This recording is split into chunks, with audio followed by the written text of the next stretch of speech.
Hello dear student, today we start miscellaneous exercise of chapter first question number 6. Dear student, अगर आपको मेरी videos पसंद आती हैं तो प्लीज़ मेरे YouTube channel learning secure classes by Amit Dwivedi sir को लाइक कीजिए, शेयर कीजिए एंड सब्सक्राइब कीजिए। देखिए क्वेश्चन नंबर 6 क्या कह रहा है, assume that power of set A equals to power of set B then prove that A equals to B. हमने ये प्रूफ करना, हमने देखो ये मान के चलना है कि जो पावर ऑफ सेट ए है वो पावर ऑफ सेट बी के बराबर है, तो हमने ये प्रूफ करना है कि दो सेट ए और बी भी आपस में बराबर होंगे। बच्चों पावर ऑफ सेट क्या होता है पता है ना आपको? देखिए जैसे a इक्वल्स टू मैंने 3 और 4 मान लिया, ठीक, तो इसका पावर ऑफ सेट क्या हो जाएगा? Power of set a। मैंने कहा पावर ऑफ सेट क्या होता है, आपको समझाया था। जैसे कोई सेट दे रखा है, पहले उसके सबसेट लिखो, पहले उसके क्या लिखो? सबसेट लिखो, फिर उन सबसेटों को एक सेट के अंदर लिख दो, तो वही आपका पावर ऑफ सेट कहलाता है। जो भी आपको सेट दिया रहेगा पहले उस सेट के सबसेट लिखिए, फिर उन सबसेटों को एक सेट के अंदर लिख दीजिए, वही आपका पावर सेट कहलाता है। इसके कितने सबसेट होंगे? फॉर्मूला बताया था 2 की पावर n। n क्या होता है? Number of element in A set. इसमें कितने एलिमेंट हैं? 2, तो 2 की पावर 2 दैट इज कितना? 4। तो इस पावर सेट, इस सेट ए का अगर मैं पावर सेट लिखूंगा तो उसमें कितने एलिमेंट होंगे? 4 एलिमेंट होंगे। पहले तो आप इसका सबसेट लिखिए, सबसेट भी कितने होंगे? 4 होंगे, फिर उन सबसेट को एक सेट के अंदर लिख दीजिए, वो उसका पावर सेट कहलाएगा। देखिए अब सेट के अंदर लिख रहा हूं, सबसे पहला होता है 5, पहला एम्प्टी होगा। क्लियर? देखो सबसेट है ना इसका, ठीक, एम्प्टी, ये 3,4 का सबसे पहला सबसेट 5 होगा। क्लियर? और उसको हमने, अब हम पूरे को एक सेट के अंदर लिख रहे हैं, पहले सबसेट लिख लीजिए 5 हो गया, ठीक। फिर क्या दूसरा क्या बनेगा? 3, फिर क्या बनेगा? 4, फिर क्या बनेगा सेट के अंदर? 3,4। बहुत अच्छे से समझाया था मैंने प्रीवियस एक्सरसाइज में, ठीक, सबसेट कैसे लिखते हैं। अब इन सभी सबसेट को सेट के अंदर लिख दीजिए, वो क्या कहलाएगा? आपका पावर ऑफ सेट कहलाएगा। तो देखो 4 एलिमेंट थे, 4 एलिमेंट आ गए, 1 2 3 4। कैसे मिला? सबसे पहला 5 होगा, दूसरा 3 को सिंगल उतार लीजिए, 4 को सिंगल उतार लीजिए और दोनों को साथ उतार लीजिए। ये 4 सबसेट हो गए, इन 4 सबसेट को सेट के अंदर लिख दीजिए, वही पावर सेट कहलाता है। रिकॉग्नाइज हो गया ना? अब देखो बच्चों क्या कह रहा है क्वेश्चन में, गिवन है power of set A equals to power of set B. ये दिया है P over A equals to P over B, मतलब PA इक्वल्स टू PB आपको दिया है। अब हम एग्जाम्पल लेके तो कर नहीं सकते, क्योंकि एग्जाम्पल लेके तो PA और PB इक्वल है, तो PA ये लिख दिया तो PB भी वही लिखना पड़ेगा, और अगर PB वही है तो जाहिर सी बात है B भी वही होगा, प्रूव हो जाएगा। एग्जाम्पल से तो आपको कुछ प्रूव करने की जरूरत नहीं पड़ेगी।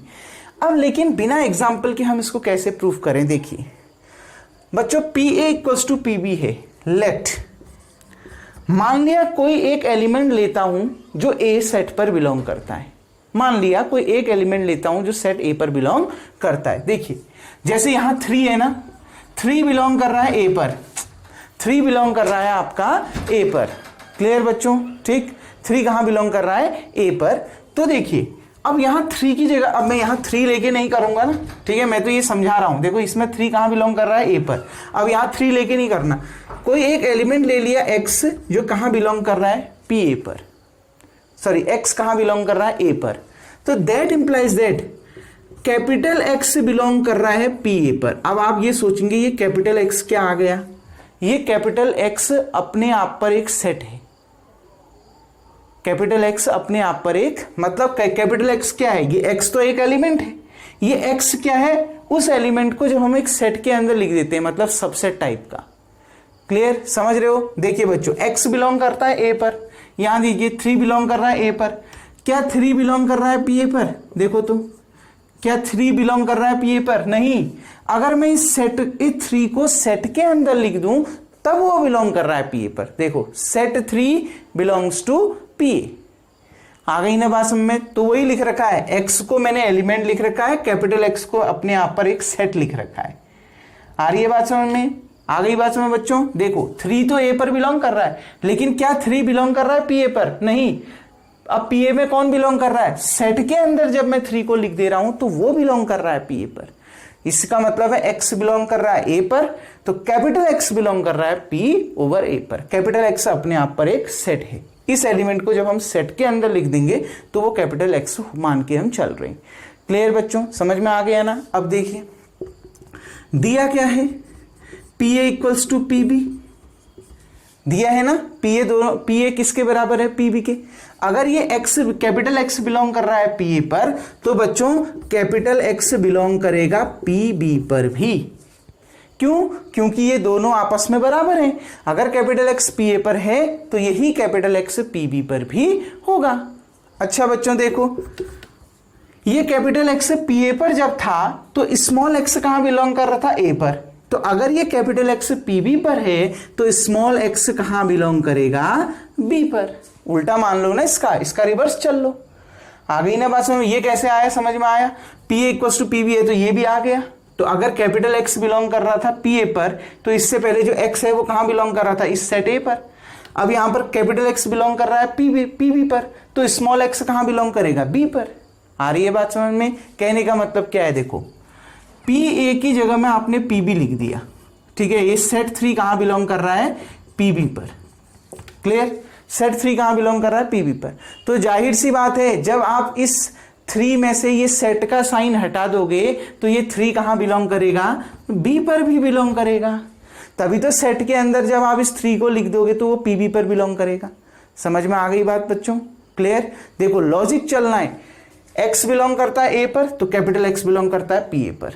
कैपिटल X क्या है, समझ में आ गया ना। क्योंकि PA इक्वल्स टू PB है तो कैपिटल X PB पर भी बिलोंग करेगा। देखो अगर कैपिटल X PB पर है तो स्मॉल x कहां बिलोंग करेगा, B पर। क्योंकि देखो कैपिटल X PA पर है तो उससे पहले स्मॉल x कहां बिलोंग कर रहा था, A पर। तो यहां पर कैपिटल X PB पर है तो स्मॉल x कहां बिलोंग करेगा, B पर। क्लियर, यहां से देखो बच्चों क्या मिल गया। x बिलोंग कर रहा था A पर, वही x कहां बिलोंग कर रहा है, B पर। मतलब सेट A पर आने वाले सभी एलिमेंट आपको कहां मिल रहे हैं, सेट B पर भी मिल रहे हैं। इसका मतलब है ये A इस B का क्या है, सबसेट है। That implies that A is a subset of B। इसको मान लेते हैं इक्वेशन नंबर 1। आ गई बात समझ में बच्चों। क्लियर, कैसे लिखा समझ में आया। देखो जो एलिमेंट सेट A पर बिलोंग कर रहा है वही एलिमेंट सेट B पर भी बिलोंग कर रहा है। मतलब सेट A पर आने वाले सभी एलिमेंट आपको सेट B पर मिल रहे हैं। इसका मतलब है A is a subset of B। Clear, अब आगे बढ़ते हैं। लेट, यहां पर तो मैंने स्मॉल x A पर लिया था। अब मैं कोई एक एलिमेंट लेता हूं जो B पर बिलोंग करता है। अभी मैंने सेट A को लेके बनाया ना, अब मैं ऐसा कोई एलिमेंट लेता हूं जो B पर बिलोंग करता है। Let y belongs to set B। मान लिया y कोई एलिमेंट है B पर बिलोंग कर रहा है, B लिख दीजिए कोई भी यहां पर लीजिए। B अगर मैं 3,4 मान के चलूंगा तो अगर मैं A की जगह में B लिख देता हूं लीजिए, और यहां पर PB लिख देता हूं, तो मान लिया 4 बिलोंग कर रहा है B पर, और 4 को मैंने यहां y मान लिया है, ठीक है ना। y बिलोंग कर रहा है B पर, तो that implies that capital Y belong करेगा पावर ऑफ सेट B पर। देखो क्या ये 4 PB पर है, नहीं है, 4 नहीं है PB पर। 4 को जब आप सेट के अंदर लिख दोगे तो वो है PB पर, और मैंने सेट को यहां कैपिटल से रिप्रेजेंट कर रखा है। क्लियर, y तो बिलोंग कर रहा है B पर, कैपिटल Y कहां बिलोंग कर रहा है, PB पर। क्लियर बच्चों, ठीक। अब देखिए क्योंकि दिया है PA equals to PB, PA और PB आपस में क्या है, इक्वल है। तो देखो कैपिटल Y कहां पर भी बिलोंग करेगा, PA पर भी बिलोंग करेगा। कैपिटल Y PB पर बिलोंग कर रहा है तो वही कैपिटल, क्योंकि PA और PB इक्वल हैं तो यही कैपिटल Y कहां पर भी बिलोंग करेगा, PA पर भी बिलोंग करेगा। देखो बच्चों जब कैपिटल Y PB पर बिलोंग कर रहा था तो स्मॉल y कहां बिलोंग कर रहा था, B पर। तो अगर कैपिटल Y PA पर बिलोंग कर रहा है इसका मतलब है स्मॉल y कहां बिलोंग करेगा, सेट A पर। आ गई बात समझ में। देखो बच्चों सेट B पर आने वाले सभी एलिमेंट आपको सेट A पर भी मिल रहे हैं। y बिलोंग कर रहा है B पर और वही y कहां बिलोंग कर रहा है आगे जाके A पर। मतलब सेट B पर आने वाले सभी एलिमेंट आपको कहां मिल रहे हैं, सेट A पर मिल रहे हैं। मतलब ये B इस A का क्या है, सबसेट है। B is a subset of A। Equation number 2 बच्चों फ्रॉम इक्वेशन 1 एंड 2 देखो इक्वेशन 1 कह रही है कि A is a subset of B, A के सारे एलिमेंट बी पर मिल रहे हैं, और इक्वेशन 2 कह रही है कि बी के सारे एलिमेंट ए पर मिल रहे हैं। अब बच्चों ऐसा हो सकता है क्या? ये कह रहा है कि ए के सारे एलिमेंट बी पर मिल रहे हैं, ये कह रहा है कि बी के सारे एलिमेंट ए पर मिल रहे हैं। ऐसा तभी पॉसिबल है जब ये दोनों सेट आपस में क्या है, इक्वल है। तो from equation 1 and 2 A equals to B. आ रही है बात समझ में? कैसे आया, समझ में आया? देखो ये कह रहा है कि ए के सारे एलिमेंट बी पर है, और ये कह रहा है कि बी के सारे एलिमेंट ए पर हैं। ए के सारे एलिमेंट बी पर मिल रहे हैं और बी के सारे एलिमेंट ए पर मिल रहे हैं। तो ऐसा तभी पॉसिबल है जब ये दोनों सेट आपस में इक्वल हैं। इसका मतलब है ए के सारे एलिमेंट बी पर हैं और बी के सारे एलिमेंट ए पर हैं। ये भी तो वही कह रहा है, ये दोनों इक्वेशन आ गई ना बात समझ में? इसका मतलब है ए इक्वल्स टू बी है। क्लियर बच्चों? उम्मीद करता हूं ये क्वेश्चन आपको समझ में आ गया होगा। देखो सही तरीका यही है। ये x और कैपिटल X में क्या डिफरेंस है पता चल गया, ये y और कैपिटल Y पर क्या डिफरेंस है पता चल गया। अगर a के सारे एलिमेंट b पर हैं और b के सारे एलिमेंट a पर हैं तो ऐसा तभी पॉसिबल है जब वो दो सेट आपस में इक्वल हैं। डियर स्टूडेंट, वीडियो को पॉज करके सबसे पहले आप इतना उतार लेंगे। नाउ डियर स्टूडेंट, अब हम बढ़ते हैं अपने नेक्स्ट क्वेश्चन, क्वेश्चन नंबर 8 की ओर, क्वेश्चन नंबर 7 की ओर। Sorry dear student, question number 7 क्या कह रहा है? देखिए क्वेश्चन नंबर 7 आपसे कह रहा है, is it true for any sets A and B, P A union P B power of set A union power of set B equals to power of set A union B. क्या ये true है? अपने answer को justify करो। देखो बच्चों, हमने proof तो नहीं करना कि ये है ही, हमने यही तो नहीं कह रहा ना कि प्रूफ करिए कि ये होता है। अगर प्रूफ करो कहता तब हम ऐसे ही बनाते जो हमने पहले वाले क्वेश्चंस ऐसे सॉल्व किए हैं, कोई वेरिएबल को लेके सॉल्व करते। हमें तो चेक करना है कि क्या ये स्टेटमेंट ट्रू है या फॉल्स है। क्या ये ट्रू है ये हमने बताना है। Is it true? ये देखो क्वेश्चन पूछ रहा है ना, इज इट ट्रू, क्या ये सही है, जस्टिफाई करना है अपने आंसर को। तो ऐसे क्वेश्चनों को आप एग्जाम्पल लेके सॉल्व करना। एग्जाम्पल कैसे? रेंडमली कोई भी आप ए और बी कोई भी सेट मान लो और ऐसे मानना जिसका आप सबसेट और पावर सेट आसानी से निकाल सको। ठीक, जैसे late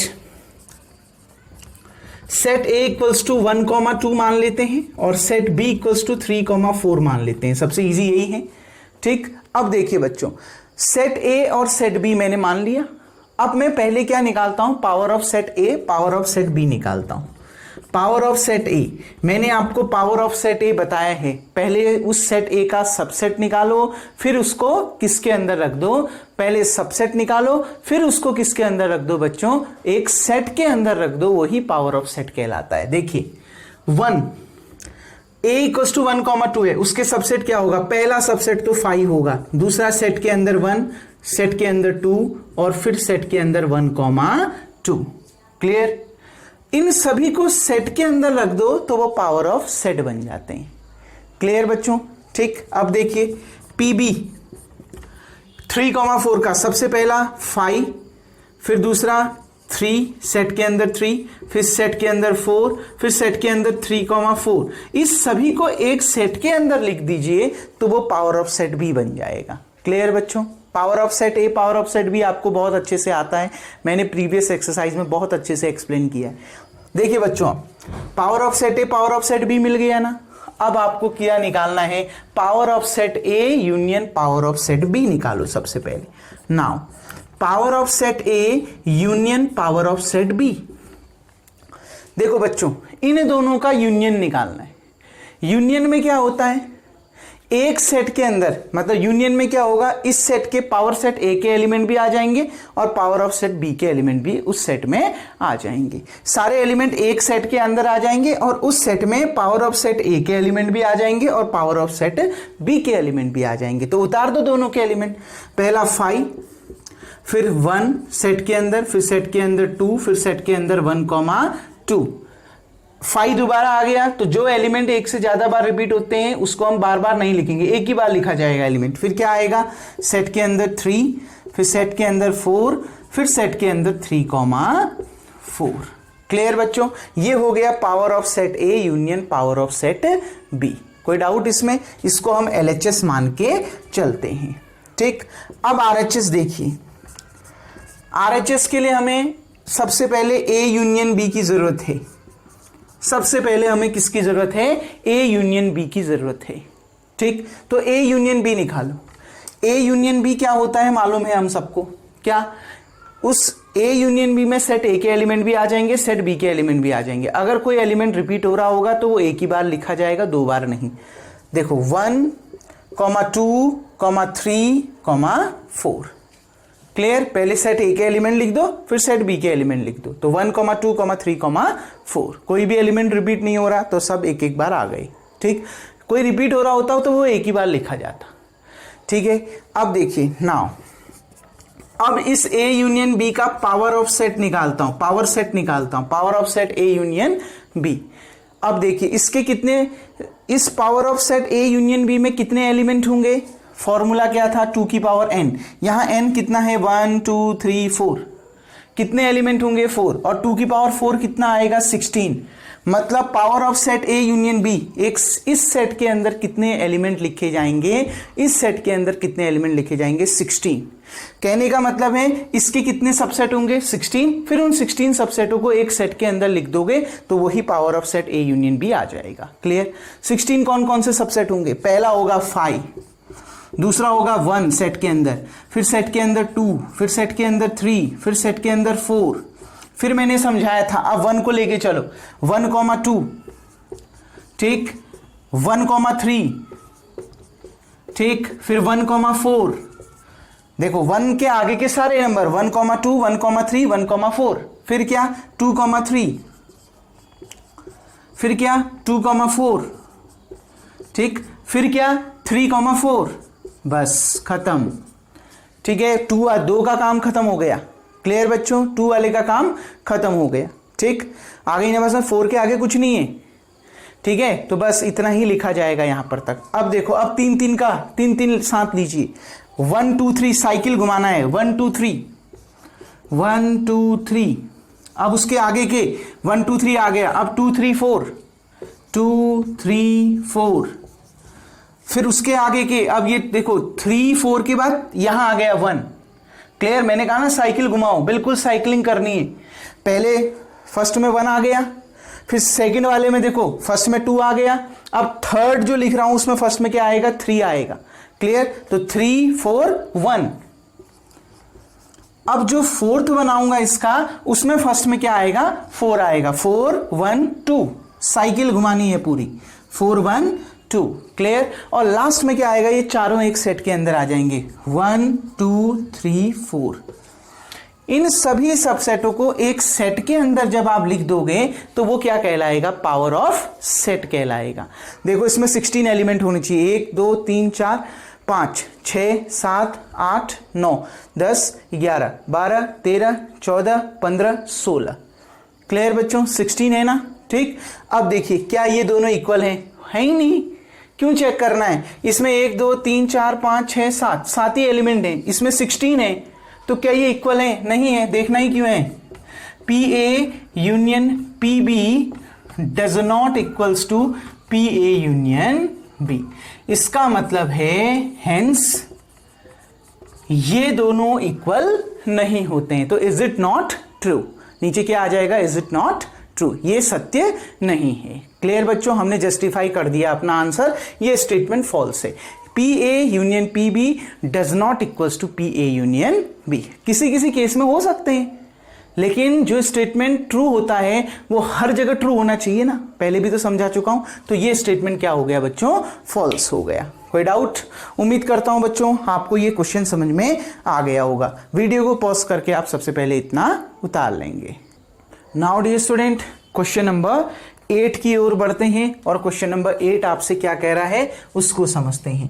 so that for any sets A and B, A equals to A intersection B union A minus B. हमने ये प्रूफ करना है कि ये ए इसके बराबर होता है और A union B minus A equals to A union B के बराबर होता है। देखो बच्चों कैसे हम इसको सॉल्व करें। पहले इसको देखो फर्स्ट पार्ट। बच्चों ए माइनस बी का एक और मीनिंग होता है। ए माइनस बी को अगर आप वेन डायग्राम में समझो तो ए माइनस बी क्या होता है?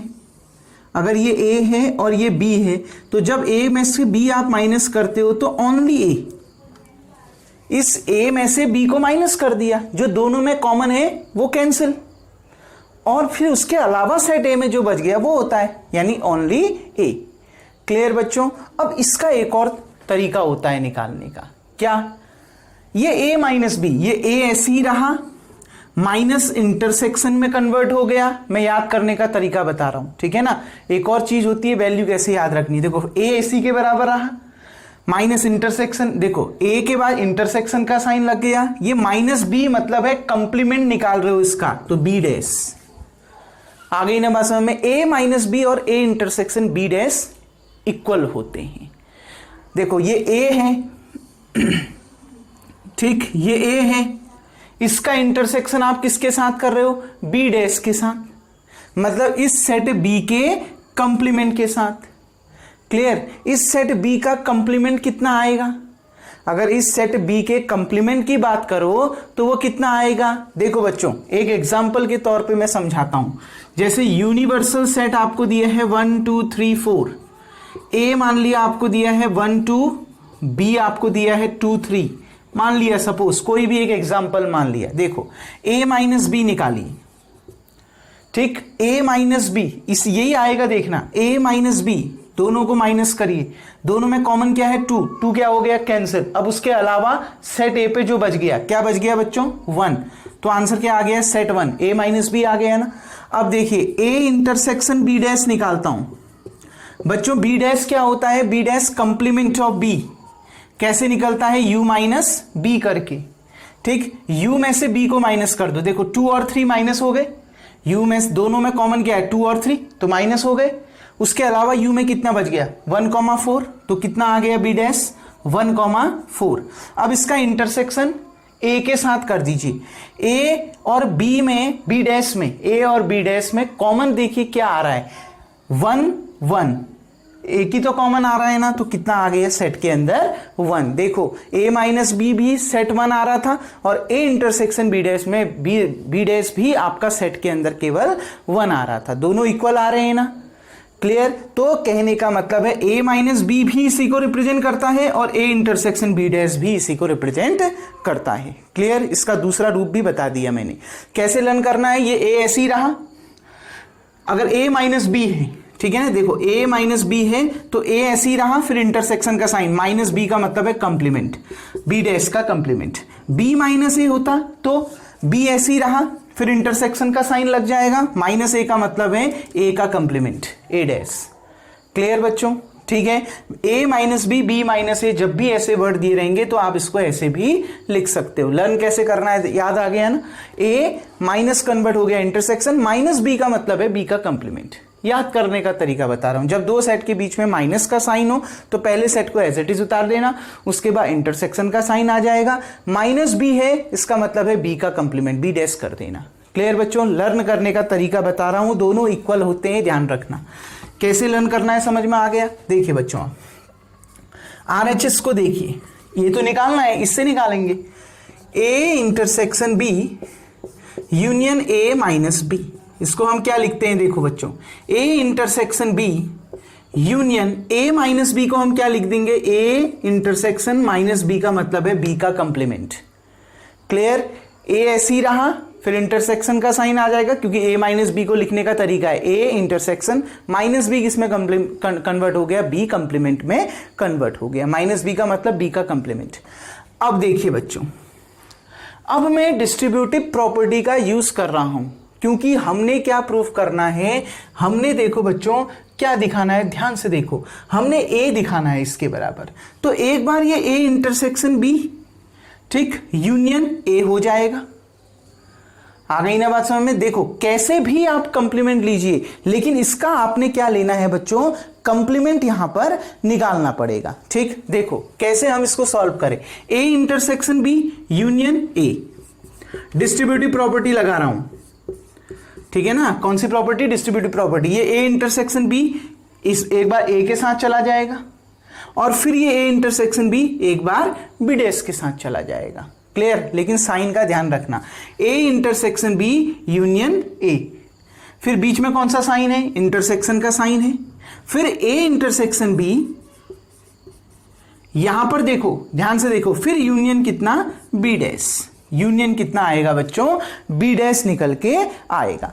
आ गई ना बात समझ में, कैसे निकाला समझ में आया। देखो डिस्ट्रीब्यूटिव प्रॉपर्टी लगाई है, डिस्ट्रीब्यूटिव प्रॉपर्टी कैसे लगती है पता है ना। अगर यहां बीच में प्लस का साइन होता तो एक बार इसको ए के साथ ले जाते, एक बार इसको बी डैश के साथ ले जाते, तो वही तो कर रहा हूं। आ गई ना बात समझ में। देखो A intersection B union A कर दिया, और फिर बीच यहां पर कौन सा साइन है, इंटरसेक्शन, तो ये ऐसे ही रहा, A intersection B union B dash कर दिया। एक बार ये पूरा ए के साथ जाएगा, एक बार ये पूरा बी डैश के साथ जाएगा, और दोनों के बीच में कौन सा साइन आएगा, इंटरसेक्शन का साइन आएगा। अब देखिए बच्चों, A intersection B union A और A intersection B union B dash, अब ये आपका क्या निकल के आएगा, इसको समझते हैं। ठीक, देखिए बच्चों, इस पूरे को देखिए, सो दैट आपने ये दिखाना है कि सेट ए और बी के लिए बच्चों A intersection B union A minus B की वैल्यू किसके बराबर आती है, ए के बराबर आती है। अब हम इसको कैसे सॉल्व करें। ठीक, ए इंटरसेक्शन बी में क्या आएगा, ए इंटरसेक्शन बी में कौन से एलिमेंट आएंगे जो दोनों में कॉमन होंगे। ए इंटरसेक्शन बी, देखो वेन डायग्राम से समझो, ए इंटरसेक्शन बी क्या होगा, ये वाला पोर्शन होगा, होगा कि नहीं होगा। आ गई ना बात में, ए इंटरसेक्शन बी यही तो होगा। अब इसका यूनियन आप ए के साथ कर रहे हो, मतलब इस पूरे के साथ इसका यूनियन कर रहे हो, इसका यूनियन, ठीक है, इस पूरे के साथ कर रहे हो, तो क्या आएगा, ये पूरा तो आएगा, और इस पूरे का नाम क्या है, ए है, इस पूरे का नाम क्या है, ए है। तो A intersection B union A किसके बराबर आएगा, ए के बराबर आएगा। कैसे आया, समझ में आया ना बच्चों। इसको देखो वेन डायग्राम को, ए इंटरसेक्शन बी तो इतना पोर्शन है। ठीक, अब जब इसका यूनियन आप ए के साथ कर रहे हो, यूनियन ए का मतलब ये यूनियन, इसके इस पूरे के साथ इसका जब आप यूनियन कर रहे हो, ठीक है, तो ये पूरा ही तो आएगा जितना मैंने शैडो किया है, और इस पूरे का नाम क्या है, ए है। क्लियर, आ गई ना बात समझ में। अब देखिए इंटरसेक्शन ए इंटरसेक्शन बी, फिर से वही वेन डायग्राम को समझिए। देखो देखो बच्चों ध्यान से, ए इंटरसेक्शन बी किसको रिप्रेजेंट करेगा, ये वाला जो पोर्शन है वो ए इंटरसेक्शन बी रिप्रेजेंट करेगा। ठीक, अब इसका यूनियन आप किसके साथ कर रहे हो, बी कंप्लीमेंट के साथ कर रहे हो। इसका यूनियन आप किसके साथ कर रहे हो, ध्यान से देखिए, इसका यूनियन आप बी कंप्लीमेंट के साथ कर रहे हो, तो कितना आएगा। अगर आपको इसमें कंफ्यूजन है, इसमें तो कोई कंफ्यूजन नहीं है ना बच्चों। ठीक, अब देखिए, अगर इसमें कंफ्यूजन है तो फिर से क्या लगा दीजिए, फिर से आप डिस्ट्रीब्यूटिव प्रॉपर्टी लगा दीजिए। क्या, एक बार ए यूनियन बी डैश हो जाएगा, फिर एक बार बी यूनियन बी डैश हो जाएगा। क्लियर, फिर से डिस्ट्रीब्यूटिव प्रॉपर्टी लगा सकते हैं। देखिए, ए यूनियन बी डैश, फिर इंटरसेक्शन का sign B union B dash, B union B dash. Clear बच्चों, देखो फिर से डिस्ट्रीब्यूटिव प्रॉपर्टी लगा दी, A union B dash, intersection B union B dash. अब देखिए कितना आएगा, ये ए तो ऐसे ही रहा इंटरसेक्शन। अगर आप ए का यूनियन, ये इस पूरे ए का यूनियन किसके साथ करते हो बच्चों, यहां पर मिस्टेक हो रही है कहीं पर, यहां पर क्या मिस्टेक हो रही है इसको देख लेते हैं बच्चों एक बार, क्योंकि गड़बड़ नहीं होना चाहिए, इसमें मिस्टेक नहीं होनी चाहिए। क्या इसका कोई दूसरा और तरीका है, हम इसको देख लेते हैं एक बार यहीं पर। इस एग्जाम्पल को मैं यहां से मिटा देता हूं, ठीक, क्योंकि इतना लंबा करके इसमें कोई फायदा नहीं है बच्चों। देखिए, ए इंटरसेक्शन बी, अच्छा इसको अगर मैं लिख दूं, A intersection B union B dash लिख सकता हूं। ठीक है, एसोसिएटिव प्रॉपर्टी का यूज करके हम इसको ऐसा लिख सकते हैं। तो ये आपका आ गया कितना, बी यूनियन बी डैश करोगे तो यूनियन आ जाता है आपका, यूनिवर्सल सेट आ जाता है। ए का इंटरसेक्शन इसके साथ करोगे ए आ जाएगा। ठीक है, वेन डायग्राम से हम इसको समझते हैं बच्चों। पहले ध्यान से देखिएगा, वेन डायग्राम को हम इससे वेन डायग्राम से हम इसको कैसे समझें उसको देख। अच्छा बच्चों, एक चीज यहां पर ध्यान दीजिए, यहीं पर हम जरा सॉर्ट कर लेते हैं। A intersection B union A चला गया ना, ब्रैकेट हटा दो अब, क्योंकि एक बार मैं इसको ए के साथ यूनियन के साथ ले गया तो ये आ गया। ठीक, ए इंटरसेक्शन बी, ठीक, यूनियन कितना बी डैश, ये ब्रैकेट हटा दीजिए। डिस्ट्रीब्यूट तो कर दिया ना मैंने एक बार, बस डिस्ट्रीब्यूट कर दिया एक बार। ए इंटरसेक्शन बी को यूनियन ए के साथ ले गया, फिर ए इंटरसेक्शन बी को यूनियन बी डैश के साथ ले गया। ठीक, इसकी वैल्यू तो आपको पता चल गई ना, ए होती है। ठीक, अब देखिए बच्चों इसकी वैल्यू क्या होती है, ये देखिए ए ऐसी रहा, इंटरसेक्शन बच्चों ये बी यूनियन बी डैश क्या होता है, यूनिवर्सल सेट होता है। कैसे पता चल रहा है, अब भी मैंने एक एग्जांपल लिया था ना बच्चों, 1 2 और बी मैंने लिया था 2 3। ठीक, यूनिवर्सल सेट मैंने लिया था 1 2 3 4। क्लियर, जैसे यही एक एग्जांपल मान के चल रहा हूं, बी यूनियन बी डैश करो। अच्छा, बी तो आपको मालूम है, बी डैश क्या होगा, देखो यू में से बी को माइनस कर दो, 2 और 3 कैंसिल हो जाएंगे, कितना बच गया 1 4। अब इन दोनों का यूनियन कर दो तो बच्चों बी यूनियन बी डैश कितना आएगा 1 2 3 4। दोनों सेट में आने वाले एलिमेंट आ जाएंगे ना, तो बी यूनियन बी डैश करके कितना आ रहा है, ये 1 2 3 4, और ये 1 2 3 4 क्या है, यूनिवर्सल सेट। तो जब आप बी यूनियन बी डैश करोगे, ये है बी, ठीक है ना, जब इसमें से आप बी डैश निकालोगे, बी कंप्लीमेंट, उसमें ये बी नहीं होगा, बाकी सारे होंगे, ये सब होगा। ठीक है ना, बस क्या नहीं होगा, बी के एलिमेंट नहीं होंगे। क्लियर बच्चों, तो जब आप बी का यूनियन इस सबके साथ निकालोगे तो ये पूरा ही तो आएगा ना, ये पूरा सेटेड रीजन। ठीक है, तो बी यूनियन बी डैश कितना आ गया बच्चों, यूनिवर्सल सेट आ गया। अब देखिए ए इंटरसेक्शन, इसको देखो, अगर आप ए का इंटरसेक्शन यूनिवर्सल सेट के साथ करोगे, मैंने कहा जब भी छोटे सेट का इंटरसेक्शन आप बड़े सेट के साथ करते हो तो छोटा सेट आएगा, क्योंकि यूनिवर्सल सेट से ही तो ए बना है। तो दोनों में कॉमन क्या आएगा, सेट ए कॉमन आएगा। देख लो, ए का इंटरसेक्शन यू के साथ करो, कितना आएगा कॉमन, 1 2, और 1 2 आपने ए मान रखा है, तो ए इंटरसेक्शन यू कितना आ गया आपका ए, और ए इंटरसेक्शन ए करोगे तो कितना आ जाएगा बच्चों, ए आ जाएगा। वही आपने प्रूफ करना था। एक बार ध्यान से समझ लीजिए, कंफ्यूज नहीं होना है। A intersection B union A minus B, A minus B को हम ये लिख सकते हैं, समझ में आ गया ना, कैसे ए ऐसे ही रहा इंटरसेक्शन, माइनस बी का मतलब है बी का complement B dash. Distributive property लगा दो, A intersection B union A, बीच में साइन इंटरसेक्शन का, A intersection B union B dash. Clear बच्चों, ठीक। अब देखो A intersection B union A जब आप करोगे तो हमेशा क्या आएगा, ए निकल के आएगा, क्योंकि ए इंटरसेक्शन बी तो दोनों में कॉमन है, उसका यूनियन आप ए के साथ कर रहे हो तो पूरा ए ही तो आएगा ना। ठीक है, तो आपका ए निकल के आ गया। A intersection B union B dash, B union B dash क्या होता है, यूनिवर्सल सेट। तो ए का इंटरसेक्शन जब आप यूनिवर्सल सेट के साथ करोगे ए आएगा, ए इंटरसेक्शन ए कितना आ गया, ए आ गया। क्लियर बच्चों, आ गई ना बात समझ में, उम्मीद करता हूं ये समझ में आ गया होगा। इसको आप वीडियो को पॉज करके इतना उतार लेंगे। अब इसके सेकेंड पार्ट की ओर बढ़ते हैं बच्चों। देखिए इसके सेकेंड पार्ट को देखते हैं, वो भी बहुत आसान सा क्वेश्चन है। एलएचएस देखिए, ए यूनियन बी माइनस ए, तो ए यूनियन ऐसी रहा, बी माइनस ए को क्या लिख दूंगा, बी ऐसी रहा, फिर इंटरसेक्शन का साइन, माइनस ए का मतलब है ए का कंप्लीमेंट। क्लियर बच्चों, ठीक, ये आ गया। कोई प्रॉब्लम यहां पर तक आ गया ना, इतना समझ में। अब देखिए बच्चों ध्यान से, अब हम कैसे इसको सॉल्व करें। डिस्ट्रीब्यूटिव प्रॉपर्टी लगाते हैं। एक बार डिस्ट्रीब्यूटिव प्रॉपर्टी तो लगेगी ही लगेगी, बाय डिस्ट्रीब्यूटिव प्रॉपर्टी। ठीक है, डिस्ट्रीब्यूटिव प्रॉपर्टी आप इसमें लगाइए, कितना आएगा देखो, ए यूनियन बी, एक बार यूनियन बी के साथ चला जाएगा, ए यूनियन बी, बीच में कौन सा साइन है, इंटरसेक्शन का साइन है, फिर A union A dash, A union A dash. देखो बच्चों, ए यूनियन बी को तो आपने ऐसे ही रख दिया, इंटरसेक्शन बच्चों अब भी बताया है, जैसे B union B dash universal set था, ऐसे ही ए यूनियन ए डैश भी क्या आएगा, यूनिवर्सल सेट आएगा। आएगा कि नहीं आएगा यूनिवर्सल सेट, देख लीजिए, ए ये है तो ए डैश क्या होगा, 1 और 2 कैंसिल हो जाएंगे, 3 और 4 हो जाएगा ए डैश।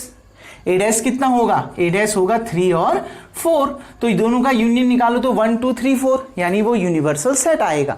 तो ए यूनियन ए डैश क्या हो गया, यूनिवर्सल सेट। अब देखो ए यूनियन बी का इंटरसेक्शन आप यू के साथ कर दीजिए। देखो इस एग्जाम्पल को छोड़ के, क्लियर, देखो ध्यान से समझिए बच्चों, इसी एग्जाम्पल में भी देख लेते हैं। ए यूनियन बी कितना आएगा, ए यूनियन बी कितना आएगा, देखो 1 2 3, ए यूनियन बी कितना आया बच्चों, इसी एग्जाम्पल को ले लेते हैं, चलो छोड़ दो, इसी को ले लेते हैं। ए यूनियन बी 1 2 3 आया ना, ठीक, अब देखो इसका इंटरसेक्शन आप किसके साथ करो, 1 2 3 4 के साथ, यूनिवर्सल सेट वही है, दोनों में कॉमन क्या है 1 2 3, तो आंसर क्या आएगा 1 2 3, यही आएगा ना।